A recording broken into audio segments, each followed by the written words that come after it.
Weatherman was AFK for a bit, and yeah, but no, back. But sister-in-law was calling. Hey, I understand. No, wait. I don't have a sister. I do have a sister-in-law, but I don't have one that is in person or whatever or calling me. So, but I in the abstract, I understand. Yes, in the abstract, I get it. Like I said, I do have a nephew and a niece right over here. The photo of that, a little Christmas photo of them. Although I can confirm that I do not have any stories about, my finding my sister's sex dolls or role play costumes. Unlike what Weatherman explained not too long ago about the sister, where we're finding the role play costumes and the giant purple dildo. She will and should never live that down. All the other stuff with, the chocolate sauce and the breasts and the bonbons and bed naked, those are things that the brother-in-law explained in private. So that's not, something that wasn't something obtrusive. That was just straight up, okay, he found out because he said so. Weatherman says she, referring to his cum-crazed redhead sister, she acts like it never happened, even though we pick on her about it. Last time her husband called me and my brother and begged us to let it go. But please let it go. I get it. You ought to mess with her because you found the giant purple sex toy and her slutty maid costumes and other costumes for when we get a little wild in private. But she really wants you to just stop talking about it, okay? And yes, she is blowing me as I'm making this phone call. Yes, that's what those slurping sounds are. She is gagging on my nice big cock because I think she's addicted to it. Well, it's better she be addicted to fucking me all day and all night as opposed to crack or compulsive eating. But still, it still hurts her feelings. It hurts her feelings like that. You keep bringing it up all the time, and then I got to make it up to her by putting that smile back on her face by letting her fuck me so silly I can't feel my legs for about an hour after we're done. There's only so many vitamins and so much water and juice I can ingest to try to keep myself hydrated and virile for her round-the-clock sexual demands. It's starting to sting.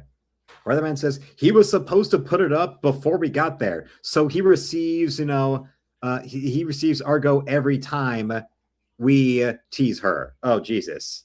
Well, as I was saying, so then every time we make fun of her for it, he becomes the one who has to deal with, her ginger sex mania. I've joked before over the years about how, Nicole Kidman is always such a filthy whore in most of her movies where she holds some kind of record for so much on-screen nudity, even though people think she's so sophisticated or classy just because she has an accent, but can't keep it in her pants and constantly has to fuck on camera. Well, it's like Weatherman's sister that way.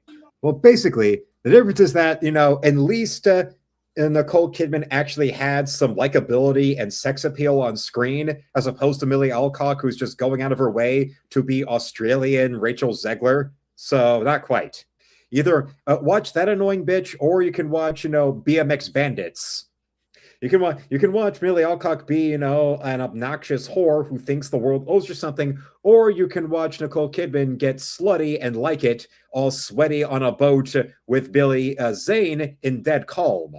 If you've ever seen that one, where it's almost like, a Hollywood movie adapting the Pam and Tommy sex tape. Because Billy Zane is one of those few actors who probably could go and steer a boat with his boner like Tommy Lee did in the video. I think Weatherman made a typo here, but he said, redheads, only God and a sex-crazed person understands them. Oh, no, wait, yes. It was a lack of comma. So, yes, redheads, only God and a sex-crazed person understands them. Exactly. That's why, whichever way they swing, they constantly have to be goading their partner and their partner into wild freakiness. Only God and, that's probably why I'm amazed there aren't more, gingers in porn. Considering how much, although probably it's a matter of, you don't have to pay them. They just want to go, and they're always perpetually down to fuck. They're like that crazy bitch in Faust that I was showing the other day in the Faust movie. The one who gets turned into a puddle of boobs. Further, Weatherman elaborates on redheads. That's because redheads are looking for that unit that will turn them into a puddle of mud. Quality over quantity, yes. They want the man, the redhead woman, like Weatherman's sister, wants the man that will, metaphorically speaking, fuck them so well that they'll wind up metaphorically turning into that puddle of boobs and ass from the movie Faust, where they are so used to draining their men and leaving them so exhausted that just to satiate their insatiable libido, that they pretty much have to be bisexual by attrition, because they fuck and they fuck and they fuck so much that even the most virile porn star on earth cannot keep up with them. But then they still want more, because secretly all that sex mania, a redhead woman like that, really it's a matter of they want their prince, yes, like Snow White, but they also want their prince that's going to go and give them the Peter North, Ron Jeremy style porn slamming of a lifetime. Because for them, the song should go, "Someday my prince will come all over my face." So yes, it is quality over quantity, as Weatherman was saying, but that unit of a man who will make them a puddle of mud between the sheets, where they'll be sweating and exhausted, and yes, shifting her insides figuratively, where they're the ones begging to just talk. They're the ones that are begging you to slow down. They're the ones that are pulling your ears to get your mouth off their pussy. They just want to talk, or they just want to go and get some juice and some vitamins, or guzzle down some water. Maybe stop and put on a movie. Okay, now 7 orgasms in a row is enough for her. Her pussy is starting to get a little sore. The good kind of sore. Yes, it hurts so good. Yes, baby, you make it hurt so good, but still it hurts. Basically, what a redhead like that is looking for, that yes, someday their prince will come all over their face and all over their tits too. What they're looking for is the prince that will make them a queen, that will treat them like a queen, that will treat them like a queen in life, and treat them like Julianne Moore in Boogie Nights, between the sheets. That's what they're looking for. They want Julianne Moore in Boogie Nights between the sheets, and they want to be, they want to be treated like Princess Diana at her royal wedding. They want that Princess Diana royal wedding, and then they want the wedding night to be like Nina Hartley in her prime. Yes, the typical scenario: princes want to be treated like a whore, and a whore like a princess. Princesses, yes. Treat the whores like princesses, and princesses like whores. So yes, when it comes to dating a natural redhead girl, treat her like a princess. And remember, this is not me making fun of or mocking or belittling women for having these insatiable sexual needs. If anything, a man's job in life is to please his woman and love and devote himself to his woman. So that also means, fucking her so silly that she can't feel her legs for a week. Yes, so there's the women out there to whom there they are, like say a woman who works in porn, whose career is for men to use her and ride her like she's an attraction at Disney World, who then, after all of that, wants to come home to a man that will treat her like she is Snow White or Cinderella. Hence why, down and dirty porn star Riley Reid has now gone off and walked away from the industry, had a fairy tale wedding with the man who was able to love her in spite of all the black men that pounded her cunt for years professionally on camera. And now she also has a daughter. And then there are those women in the royal family, what have you, that want to go behind the scenes of BBC News reports on them and get ridden like Seattle Slew. In case you wonder why those type of women who look like they're so sophisticated and so elegant like say, Nicole Kidman, like I was talking about earlier, who then also, in 90% of her movie roles, is always the filthiest fucking whore that would make even Julianne Moore go, "Lady, keep it in your pants or just do porn." My God, woman. The problem with redheads is they don't want a director to say cut just when it was getting good.